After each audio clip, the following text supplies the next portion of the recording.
श्रीमद्भागवत महापुराण की जय। जय जय श्री राधे।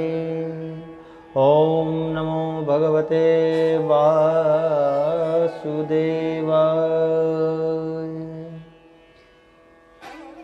श्रीमद्भागवत महापुराण के अंतर्गत श्री महाभारत की प्रसंग की कथा आती है। आज हम उसको श्रवण करेंगे। बोलिए भागवत महापुराण की जय। कौरव और पांडवों का युद्ध समाप्त हो गया। सभी कौरव युद्ध में मारे गए। बस एक बचा। कौन बचा भैया? दुर्योधन। दुर्योधन अकेला बचा। और दुर्योधन की भी दुर्दशा कैसी कि उसकी जंघा भीमसेन ने अपनी गदा से तोड़ दी। वो भी अपनी मौत के दिन गिन रहा है महाराज, एक एक पल गिन रहा है। पड़ा पड़ा युद्ध भूमि में कराह रहा है। उसी समय दुर्योधन का मित्र द्रोणाचार्य का पुत्र अश्वत्थामा है। अश्वत्थामा आया और बोला, मित्र तुम्हारा कष्ट मुझ पे देखा नहीं जाता। तुम्हारा कष्ट मुझसे देखा नहीं जाता महाराज। मित्र तुमसे एक बात कहूं, अगर बुरी ना मानो तो मैं एक बात कहूं। कहाँ बताओ, बोलो। तो बोला, तुमने अपना सेनापति उन्हें ही नियुक्त किया था, उन्हें ही बनाया था जो मन से पांडवों के पक्ष में थे। हमारे पिताजी ही क्यों ना हो, बाबा भीष्म ही क्यों ना हो, ये मन से तो पांडवों के ही पक्ष में थे। शरीर से पर मन से तो पांडवों के पक्ष में थे। तुमने इन लोगों को ही तुमने सेनापति बनाया। यदि ये मौका मुझे मिला होता तो आज पांडव ने कहा कि जो हो गया उसे छोड़ो मित्र, अब क्या कहना, अब क्या कर सकते हैं। अब तो ये बताओ कि अगर तुम कुछ कर सकते हो हमारे लिए तो कुछ कर दो मित्र। अश्वत्थामा ने कहा, मित्र बताओ क्या कर सकता हूं। दुर्योधन ने कहा, मुझे सबसे बड़ी पीड़ा तो इस बात की है कि 5 भाई थे और हम 100 भाई थे, लेकिन क्या हुआ, हम 100 में से एक नहीं बचे और दुश्मन 5 के 5 जीवित हैं। एक का भी कुछ नहीं बिगड़ा महाराज, और हम 100 में से एक भी नहीं बचे। अश्वत्थामा ने कहा, मित्र अगर ऐसी बात है तो मैं अभी 5 पांडवों का सिर लेकर आता हूं। और क्रोध में भरकर अश्वत्थामा पांडवों के शिविर की ओर जाने लगा। अब यहाँ अश्वत्थामा पांडवों के शिविर की ओर जा रहा है। पांडवों के शिविर की ओर जा रहा है और उधर भगवान श्री कृष्ण बाहर पहरा दे रहे हैं पांडवों के शिविर के। अर्जुन की आंख खुली, पांडव सो रहे थे, अर्जुन की आंख खुली। अर्जुन ने देखा कि प्रभु पहरा दे रहे हैं और भगवान ने देखा कि अर्जुन जग गए और बोले, भगवान कि तुम लोग बड़े चैन से सो रहे हो, आज की रात्रि तो जीत का उत्सव मनना चाहिए और तुम लोग सो रहे हो। अर्जुन बोले, प्रभु बताओ क्या करें अब। तो भगवान ने कहा, चलो कहीं उत्सव मनाते हैं।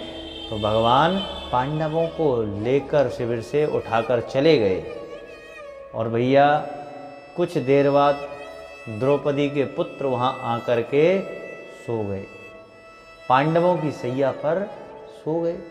अब रात्रि के अंधेरे में द्रोणाचार्य का पुत्र अश्वत्थामा आया और एक तलवार से पांडवों के 5 पुत्रों के सिर काट कर ले गया। दुर्योधन से कहा कि देखो मित्र, मैं 5 पांडवों को मारकर आ गया। दुर्योधन ने कहा, क्या प्रमाण है तुम्हारे पास? तो अश्वत्थामा एक गमछे में 5 सिर को बांधे हुए और दिखा दिया कि देखो मित्र, ये 5 के मैं सिर लाया हूँ। दुर्योधन बहुत खुश हो गया और कहता है कि मित्र, ये भीम का सिर मुझे दे दो। और जैसे ही सिर दिया तो दोनों हाथ से दुर्योधन ने उसको मसल दिया तो टमाटर की तरह पिचक गया। दुर्योधन ने कहा, मित्र, ये पांडवों के सिर नहीं हो सकते, ये पांडवों के सिर नहीं हो सकते। कहा क्यों? बोले क्योंकि भीमसेन जैसे बलवान का सिर इतना मुलायम, इतना कोमल नहीं हो सकता। गौर से देखा कि और सिर को दिखाओ, और सिरों को देखा तो क्या, अरे मित्र, ये तुमने क्या कर दिया? ये पांडव नहीं है, ये पांडवों के 5 पुत्रों के सिर हैं। तुमने ये क्या कर दिया? मित्र, तुमने तो हमारा वंश तो पहले ही निर्वंश हो चुका था, यही बचे थे पांडवों के पुत्र। अरे मित्र, तुमने तो हमारे कुल में पानी देने वाला भी कोई नहीं छोड़ा। ऐसा कहते हुए दुर्योधन की मृत्यु हो गई। अच्छा, दुर्योधन को एक श्राप था कि एक ही खुश और दुख दोनों आता है तो तुम्हारी मृत्यु हो जाएगी। अब खुशी तो था कि पांडवों के सिर आ गए, और जब देखा पांडवों के सिर है तो दुखी हो गया, तो तुरंत मृत्यु हो गई। अश्वत्थामा वहां से प्राण बचाकर भागा। इधर द्रौपदी जब जगाने आई तो क्या देखा कि 5 पुत्रों के सिर नहीं हैं, धड़ तो पड़े हुए नहीं। अत्यंत चीत्कार करके विलाप करने लगी, जोर जोर से विलाप करने लगी। माता शिशूनां निधनं सुतानां,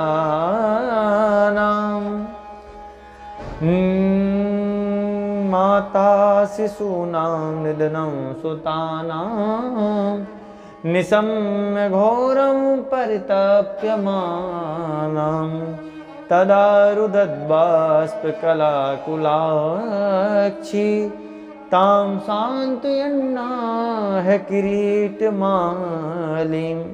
द्रौपदी के करुण क्रंदन को देखते हुए अर्जुन दौड़े, भीम नकुल सहदेव दौड़कर आए।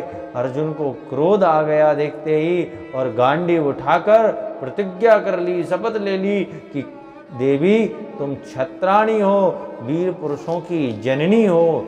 देवी, जिसने ये दुष्कर्म किया है, मैं शपथ खाकर कहता हूं, उसे लाकर तुम्हारे सामने मैं मृत्यु दंड दूंगा। अर्जुन ने प्रतिज्ञा कर ली। भगवान के साथ रथ में बैठकर अर्जुन ने अश्वत्थामा का पीछा किया। समझ गए अश्वत्थामा ने किया तो अश्वत्थामा का पीछा किया महाराज। अब अश्वत्थामा ने अर्जुन को आते देख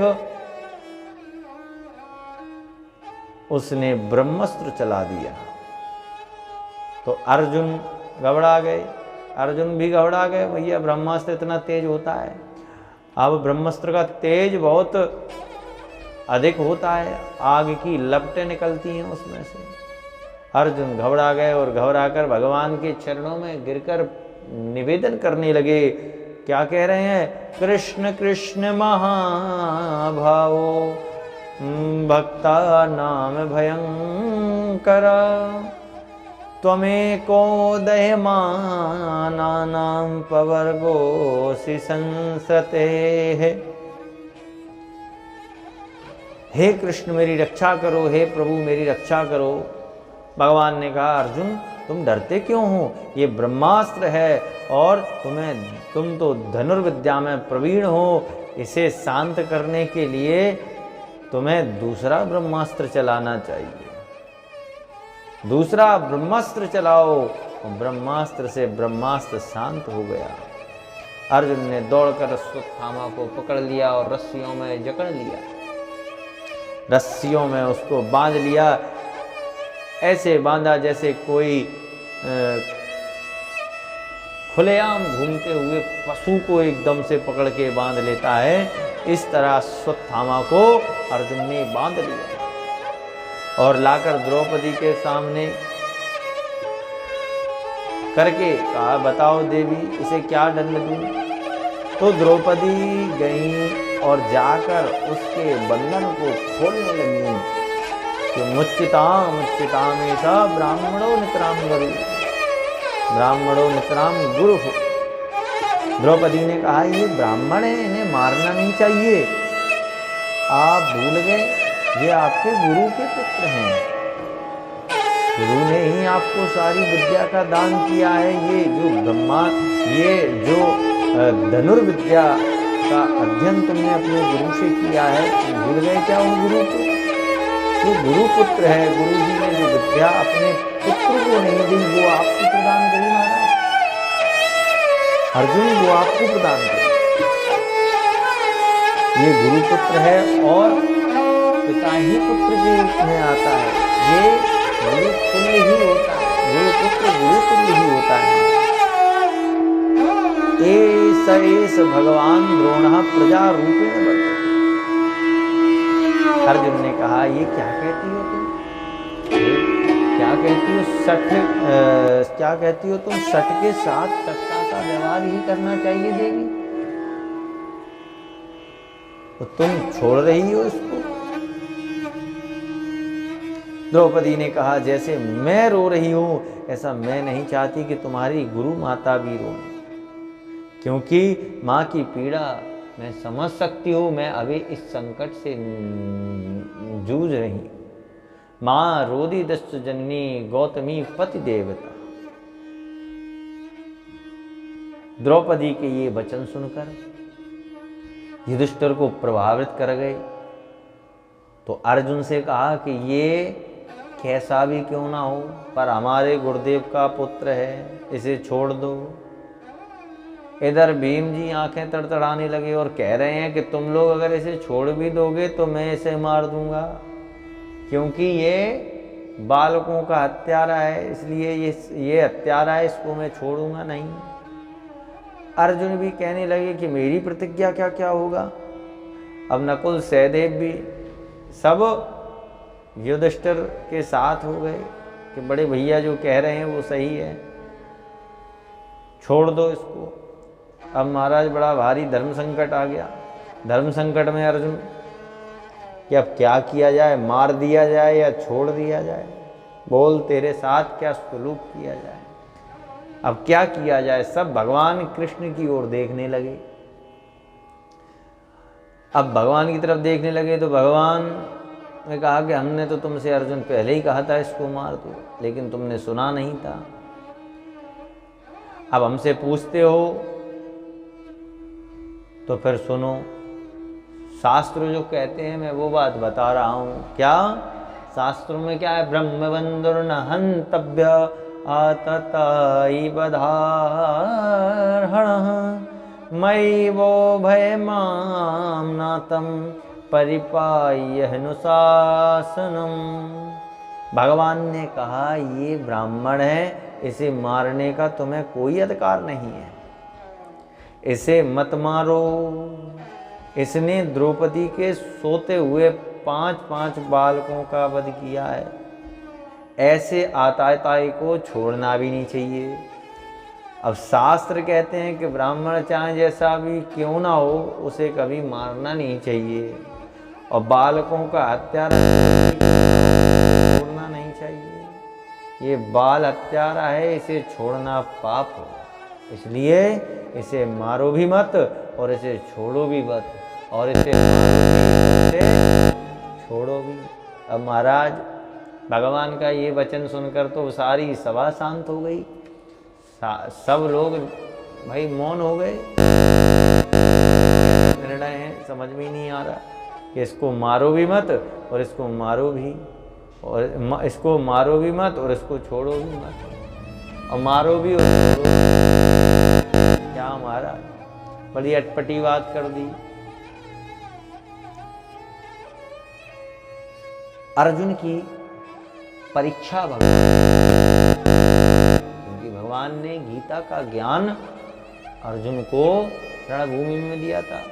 लेकिन यहाँ अर्जुन पास हो गए, अर्जुन समझ गए क्या, संभावितस्य संभावितस्य च कीर्ति मरणा गति रिक्षति। माननीय पुरुषों का अपमान ही बद होता है। वपनम द्रवणा दानम स्थाना निर्यापणम तथा ऐसे ही ब्रह्म बंधुना बधो नान्योस्ति दैहिका। माननीय पुरुषों का अपमान ही बद होता है। ब्राह्मण यदि अधम हो तो उसके वध के कई उपाय हैं। उसके सिर के बाल मोड़ देना, उसका शिखा सूत्र काट देना, उसे धक्के देकर सभा से निकाल देना, उसका अपमान कर देना।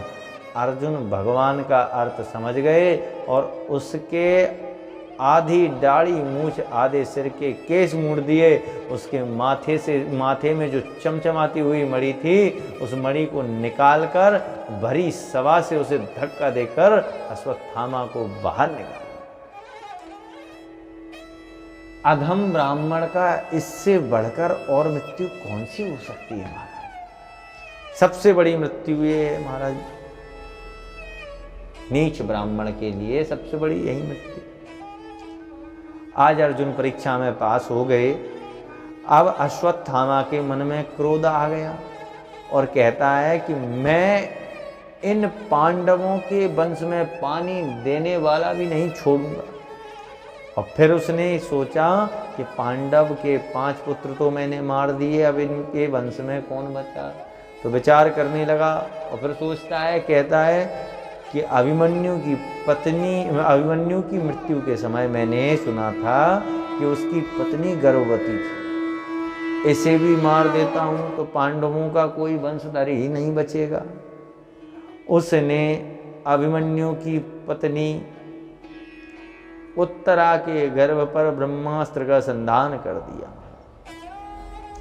और इधर भगवान द्वारका जाने के लिए अपने रथ में तैयार खड़े, एक पैर रथ पर एक पैर नीचे, और एक हाथ से रथ पकड़े हुए हैं और एक हाथ से सभी को आशीर्वाद मुद्रा में खड़े हुए हैं। बड़ी सुंदर झांकी यहाँ खड़े हुए हैं, सबसे विदा मांग रहे थे। और जैसे ही भगवान रथ में बैठने लगे तो श्री कृष्ण अभिमन्यु के मामा होते हैं और उत्तरा उनकी बहू हुई, वनिज बहू हुई। तो उत्तरा ने ब्रह्मास्त्र को आते देखा और भवन में से भागती हुई चली आई। उत्तरा देखा तो उत्तरा दौड़कर भगवान के चरणों में लौट गई, किसी और के पास नहीं गई। वहां पर सभी उपस्थित थे लेकिन उत्तरा सीधे भगवान के चरणों में लौट गई। भगवान के चरणों को पकड़ लिया। पाहि पाहि महायोगिन देव देव जगतपते, नान्यम तद्वयं पश्यं यत्र मृत्युः परस्परम, यत्र मृत्युः परस्परम। हे महायोगी श्री कृष्ण मेरी रक्षा करो, मेरी प्राण रक्षा करो। ये ब्रह्मास्त्र मुझे जलाकर भस्म कर देगा, ये ब्रह्मास्त्र मुझे जला देगा, मुझे इसकी परवाह नहीं है। लेकिन मेरे गर्भस्थ जो शिशु है उसकी कैसे भी रक्षा कीजिए प्रभु, रक्षा करो। यदि ये बालक नष्ट हो जाएगा तो पांडवों के वंश में कोई पानी देने वाला भी नहीं बचेगा महाराज। प्रभु ने सोचा कि ऐसा निकृष्ट चरित्र उस अश्वत्थामा का ही हो सकता है। मैंने सोचा भी नहीं था कि ये इतना निकृष्ट निकलेगा। प्रभु ने कहा, बेटी तुम डरो नहीं, अपनी आंखें बंद करो, अपने अंदर मातृभाव लाओ। उत्तरा ने आंखें बंद की। अब एक रूप से प्रभु बाहर खड़े हैं और एक छोटा सा रूप धारण करके उत्तरा के गर्भ में प्रविष्ट हो गए प्रभु। और जाकर प्रभु ने 4 भुजाएं धारण कर ली और अपनी गदा को चक्र सुदर्शन की तरह घुमाया। तो गर्भ में जो शिशु था उसने यह सब झांकी देखी और उसने भगवान की झांकी को अपने हृदय में बसा लिया, अपने चित्त में बसा लिया। और जैसे ही प्रभु उत्तरा से पूछते हैं, उत्तरा के गर्भ की प्राण रक्षा की प्रभु ने। और उत्तरा से पूछते हैं, बेटी अब कैसा लग रहा है? उत्तरा ने कहा, अब मैं स्वस्थ महसूस कर रही हूँ प्रभु। जैसे भगवान के सामने भैया जीव की चालाकी नहीं चलती, वैसे ही भक्त के सामने कभी कभी भगवान की चालाकी। मां कुंती सब समझ गई कि श्री कृष्ण मेरी पौत्र वधू के गर्भ में प्रवेश करके मेरे पौत्र की प्राण रक्षा कर। श्री कृष्ण ने मेरी पौत्र बहू के गर्भ में प्रवेश करके मेरे पौत्र की रक्षा की है, मेरे वंश को निर्वंश होने से बचाया। और कुंती महारानी समझ गई, सो कृष्ण के चरणों में गिर पड़ी और बार बार रुदन करने लगी और कहती हैं, प्रभु आप धन्य हैं, आप धन्य हैं प्रभु। भगवान ने उनको उठाया, अरे बुआ ये क्या करती हो? जब कुंती महारानी कह रही हैं कि आप आज शांत खड़े रहिए, आज आपकी बुआ मात्र नहीं हूँ, ये प्रणाम मैं अपने भतीजे को नहीं, आज आप मुझे रोकिएगा नहीं। और भाव विवल होकर स्तुति गा पड़ी। बड़ी सुंदर स्तुति है, कुंती महारानी ने बड़ी सुंदर स्तुति की है। नमस्ये पुरुषं त्वाद्यमीश्वरं प्रकृते परम अलक्ष्यं सर्वभूतानामन्तर्बहिरवस्थितं मायाजवनिकाक्षन्नम् अज्ञादोक्षजमव्ययम् न लक्ष्यसे मूढदृशा नटो नाट्यधरो यथा यथा। कुंती महारानी कहती हैं कि आपको प्रणाम करती हूँ। भगवान कहते हैं, आप मुझे प्रणाम क्यों कर रही हैं? अपने भतीजे को। कुंती ने कहा, अपने भतीजे को नहीं, मैं नमस्ते आद्य पुरुषम, आदि पुरुष जो इस प्रवृत्ति से परे, माया से परे है, परे पुरुष है, मैं उनको प्रणाम कर रही हूँ, जो होने पर भी अलक्ष्य और सभी के अंदर और बाहर स्थित। प्रभु की माया का पर्दा है सर्वथा झूठा। आप जिसके ऊपर आप प्रभु कृपा कर दें, उसका पर्दा हटा देते हैं और अपना दर्शन करा देते हैं, और जिसे चाहे उसकी आंखों पर इस माया का प्रबल पर्दा डाल देते हैं। जैसे जादूगर, आप सभी ने देखा होगा, जादूगर जो होता है वो क्या करता है कि शरीर को काट देगा और जोड़ देगा। अब आपको तो मंच से दिखाएगा, नीचे तो आप बैठे हुए हैं, आपकी आंखों पे पर्दा डाल देगा, आप समझ नहीं पाएंगे, आप सच में समझेंगे सच में इसने काट दिया। अब वो उसकी कला है। लेकिन जो जादूगर का जो साथ रहता है, जिसको उसका जो सहपाठी जो होता है, जो एक साइड उसकी मदद करता है ये सब करने में, तो शुरू में तो वो भी नहीं समझ पाता, लेकिन उसके साथ रहने पर वो उसको समझ जाता है कि इसमें क्या कला है, कैसे करते हैं, सब समझ जाता है। ऐसे ही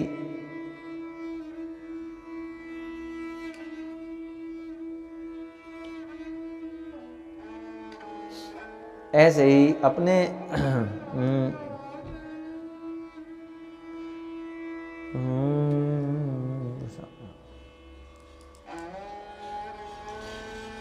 ऐसे ही महाराज, आप जिसके ऊपर कृपा कर देते हैं, जिसके ऊपर हाथ रख देते हैं,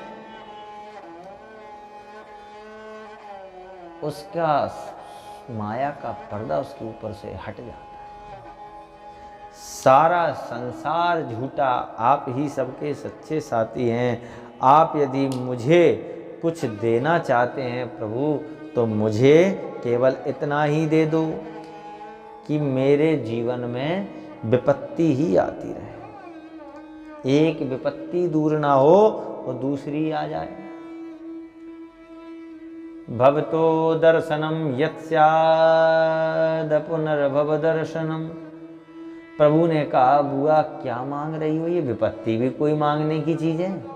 कुंती महारानी ने कहा, प्रभु जब आप हमारे ऊपर विपत्ति आती, जब हमारे ऊपर विपत्ति आती है तो आप दौड़े दौड़े आते हैं, भागे भागे आते हैं, और जब विपत्ति दूर हो जाती है तो आप भी धीरे से हल्के से खिसक जाते हैं। महाराज, मैं तो चाहती हूँ कि मेरे जीवन में विपत्ति पर विपत्ति आती रहे।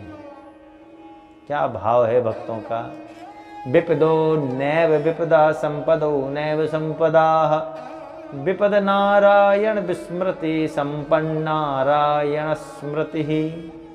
विपत्ति को विपत्ति नहीं कहते, संपत्ति को संपत्ति नहीं कहते। भगवान को याद करना ही सबसे बड़ी संपत्ति होती है महाराज, और भगवान को भूल जाना ही सबसे बड़ी विपत्ति होती है। ऐसे सुख को लेकर क्या करेंगे जो भगवान को ही भुला दे।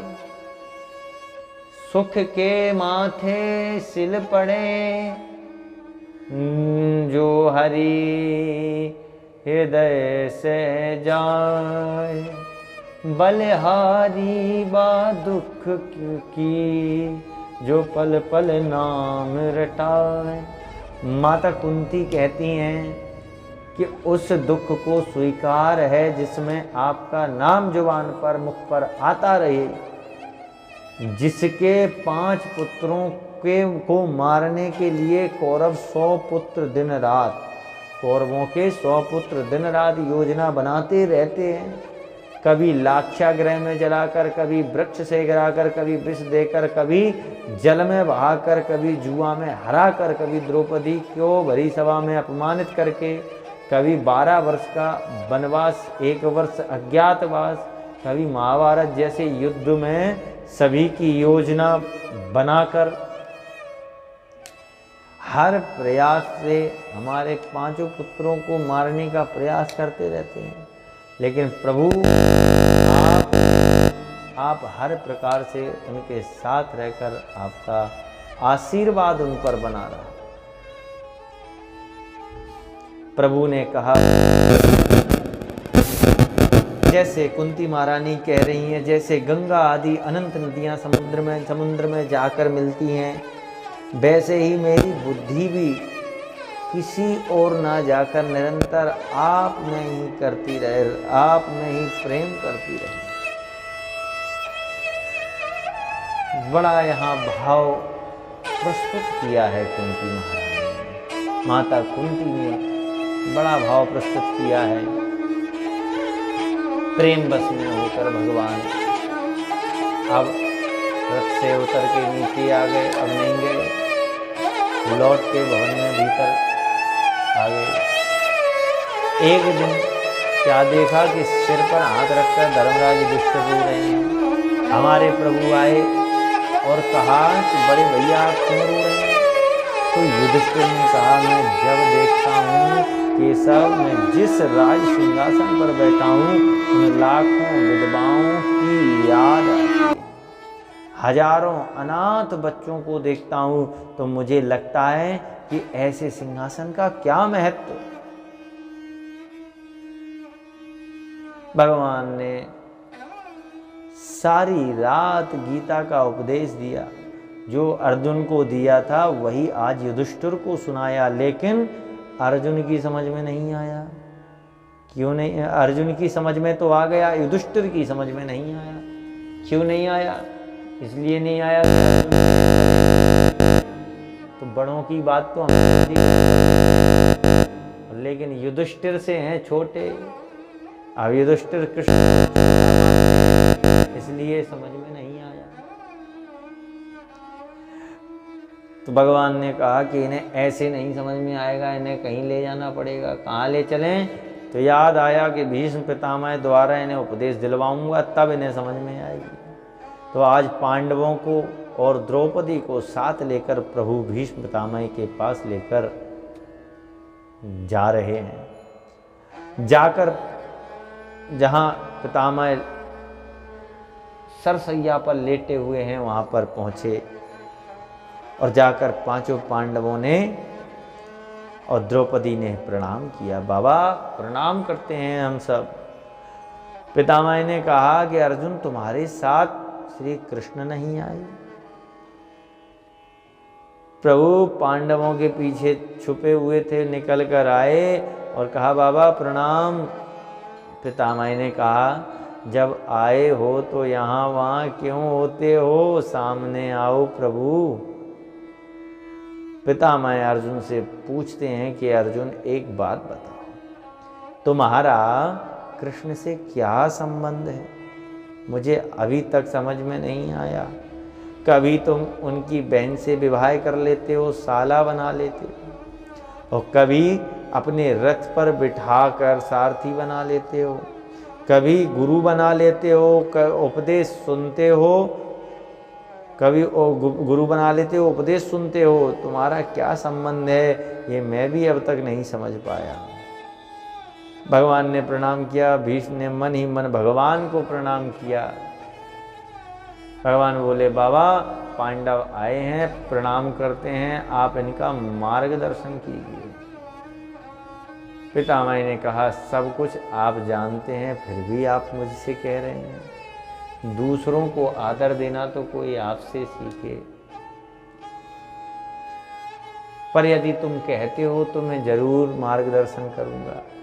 तब यहाँ बहुत सुंदर दान धर्मान, राज धर्मान, मोक्ष धर्मान, विभागसः, स्त्री धर्मान, भगवत धर्मान, समाज सभ्यास योगतः। दान धर्म का, राज धर्म का, मोक्ष धर्म का बड़ा ही सुंदर यहाँ उपदेश पितामह द्वारा पांडवों को प्राप्त हुआ। और बहुत सुंदर उपदेश करने के पश्चात श्री भीष्म पितामह ने कहा अब मुझसे कोई बात नहीं करना।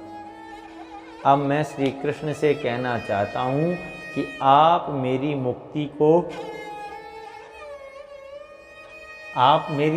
को सुधारने के लिए यहाँ पधारे हैं। आपसे कुछ कहना चाहता हूँ प्रभु। जब तक मैं अपने शरीर को ना छोड़ दूँ तब तक आप सामने खड़े रहिए। अब भगवान सोच में पड़ गए। भगवान सोचते हैं, मन में सोचते हैं कि भैया इन्हें तो इच्छा मृत्यु का वरदान है, और ये कह रहे हैं कि जब तक हम प्राण न छोड़ दें जब तक हमारे सामने खड़े रहो। पता नहीं अब कब मन में आवे या नहीं आवे। महाराज देखो मृत्यु तो तय है, लेकिन कोई मरना नहीं चाहता। अच्छा एक ना एक दिन तो आनी है, वो तो जाना तो वहाँ सबको ही है, लेकिन हकीकत बात यही है, लेकिन कोई मरना नहीं। एक बार एक बूढ़ी अम्मा एक घर में थी, तो उनकी बहू लड़ती थी कि कुछ काम की ना धंध की, 2.5 सेर अनाज की खाती रहती हैं, पड़ी पड़ी कुछ काम नहीं करती हैं। अब बूढ़ा शरीर बेचारी का, एक दिन मन में जम गई बात, तो उठाई झाड़ू और लग गई काम पे। पूरा घर साफ कर डाला और पूरे घर का कूड़ा एक डलिया में भरा, और थक गई। अब वो डलिया उठे ना, डलिया हो गई भारी, तो उठे ना तो बोली हे प्रभु क्या बताएं, यमराज भी तो सुनते ही नहीं है, यमराज ही सुन लें कम से कम। अब वहीं से निकल रहे थे यमराज जी, जब उनके कानों में ये बात पड़ी कि यमराज सुनते नहीं है, कौन पुकार रहा है हमें, तो वहाँ से वो लौट आए। भाई उस तरफ न जाके इस तरफ लौट आए, और जब बड़े काले भैंसे पे आता हुआ जब देखा पुरुष को, तो अम्मा तो डर गई, हाथ जोड़ दिया कि महाराज आप कौन हो। तब यमराज जी बोले हम यमराज हैं। कि कैसे आए? बोले अभी तो आपने बुलाया कि यमराज भी नहीं सुनते हैं। हाँ बताइए, हमने सुन ली। तो अम्मा डर गईं। अम्मा कह रही भले आए, ये डलिया उठवा दो और पधारो, जहाँ से आए वहाँ पधारो, ये डलिया उठवा दो। तो महाराज कोई मरना नहीं चाहता, गुस्सा में भले ही कह दें कि हम मर जाएंगे, लेकिन कोई मरना नहीं चाहता महाराज। यहाँ पितामह ने कहा कि भगवान प्रभु मुख मत लटकाइए। भगवान सोच में पड़ गए कि इच्छा मृत्यु का वरदान है, तो यहाँ बोले कि मुख मत लटकाइए प्रभु। प्रसन्न हासारुणलोचनोल्लसन, आप मुख मत लटकाइए, हंसते हुए मुखारविंद का दर्शन कराइए प्रभु। ये लटका मुंह मुझे नहीं देखना है। अब भगवान हंसने लगते हैं। पितामह ने सुंदर स्तुति की, अपने भाव भगवान को समर्पित करते हैं। इतिमति रूप कल्पिता वितृष्णा भगवती सात्वत पुंगवे विभूम्नि स्वसुख मुफुगते क्वचित दुहर तुम प्रकृति मुपे सुयद्भव प्रवाह। पितामह कहते हैं प्रभु मेरी एक पुत्री है और उसका विवाह मुझे करना है। मैंने बहुत वर देखे पर मुझे कोई जचा नहीं। मैं आपसे अपनी पुत्री का विवाह करना चाहता हूँ। अब जब पुत्री की बात कही तो पांडव सब एक दूसरे का मुंह देखने लगे। अरे ये तो अखंड ब्रह्मचारी हैं, इनने विवाह कब कर लिया और विवाह के बाद पुत्री भी हो गई। पितामह कहते हैं कि प्रभु मैंने अपनी मति को ही अपनी पुत्री बना लिया है। इसकी ये विशेषता है, इसकी ये योग्यता है कि मेरी मति में कोई तृष्णा नहीं है। ये सभी तृष्णाओं से रहित है, इसमें कोई तृष्णा नहीं है। तृष्णा 3 प्रकार की होती हैं, कोई वित्तैष्णा, पुत्रैष्णा और लोकैष्णा। मतलब किसी को वित्त चाहिए, किसी को पुत्र चाहिए, उसके लिए जतन में लगे हैं। और किसी को नाम चाहिए, भाई लोकेशना नाम चाहिए, लोकेशना में नाम आ जाता है। अब यहाँ पितामह कह रहे हैं कि मेरी इस पुत्री को स्वीकार करें। आपने प्रतिज्ञा की थी कि मैं युद्ध में अस्त्र शस्त्र नहीं उठाऊंगा, अस्त्र शस्त्र ग्रहण नहीं करूंगा। लेकिन मैंने भी प्रतिज्ञा की थी कि महाराज आज हरि शस्त्र न गहाऊं, तोला जो गंगा जननी को मैं शांतनु सुत ना कहूं। मेरी प्रतिज्ञा को रखने के लिए आपने अपनी प्रतिज्ञा को तोड़ दिया। भगवान तो सोचते हैं कि भक्तों की आशा निराश ना हो, भक्तों की आस निराश ना हो। अपनी प्रतिज्ञा भले ही टूट जाए लेकिन भक्त की प्रतिज्ञा कैसे भी बचे महाराज। प्रभु मैं आपकी उस झांकी को, जब मैंने अर्जुन के ऊपर बाणों की झड़ी लगा दी और अर्जुन कुछ नहीं कर पा रहा था, तो आप रथ का चक्का लेकर ऐसे दौड़े जैसे कोई सिंह वृद्ध हाथी पर टूट पड़ता है। मैं आपकी उसी झांकी को अपने हृदय में बसाकर इस संसार से विदा हो जाऊंगा।